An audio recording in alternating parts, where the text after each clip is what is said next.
இந்து மத கடவுள்களை இழிவுபடுத்தி பேசிய அமைச்சர் பொன்முடி மீது நடவடிக்கை எடுக்க கோரி நெல்லை காவல் நிலையத்தில் இந்து முன்னணி மாநில செயலாளர் புகார் மனு அளித்துள்ளார்.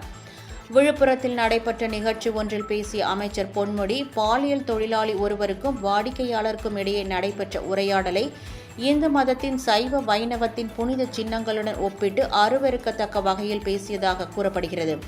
இதற்கு கடும் கண்டனம் தெரிவித்துள்ள இந்து முன்னணி மாநில செயலாளர் குற்றாலநாதன், இது தொடர்பாக நெல்லை காவல் நிலையத்தில் அளித்துள்ள புகார் மனுவில் சைவ வைணவ வழிபாட்டையும் அதனுடைய புனித அடையாளங்களையும் அமைச்சர் பொன்முடி ஆபாசமாக பேசியிருப்பது இந்து மக்களின் மனதை புண்படுத்தி இருப்பதாகவும், எனவே அவர் மீது நடவடிக்கை எடுக்க வேண்டும் என்றும் கூறியுள்ளார்.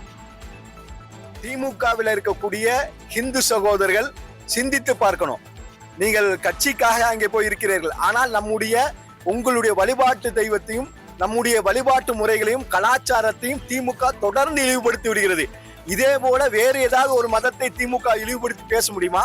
பேசுனா அந்த மதத்தில் இருக்கக்கூடிய திமுக இருக்கக்கூடிய வேற்று மதத்தவர்கள் அதை பார்த்து கொண்டு இருப்பார்களா? தன்மானமுள்ள, மானமுள்ள, ரோஷமுள்ள இந்துக்கள் திமுகவில் இருந்து வெளியேற வேண்டும். அமைச்சர் பொன்முடி மீது இப்போ திமுக சும்மா பேரளவுக்கு கட்சி பொறுப்புல இருந்து நீக்கியிருக்கேங்க. உண்மையிலேயே அவர்களுக்கு அக்கறை இருந்தா அமைச்சரவையில இருந்து அவரை நீக்கி இருக்கணும். அவர் மேல வழக்கு பதிவு செய்து கைது செய்யப்பட வேண்டும்.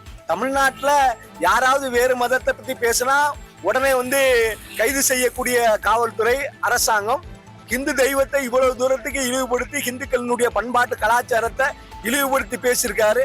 அவர் மேல ஏன்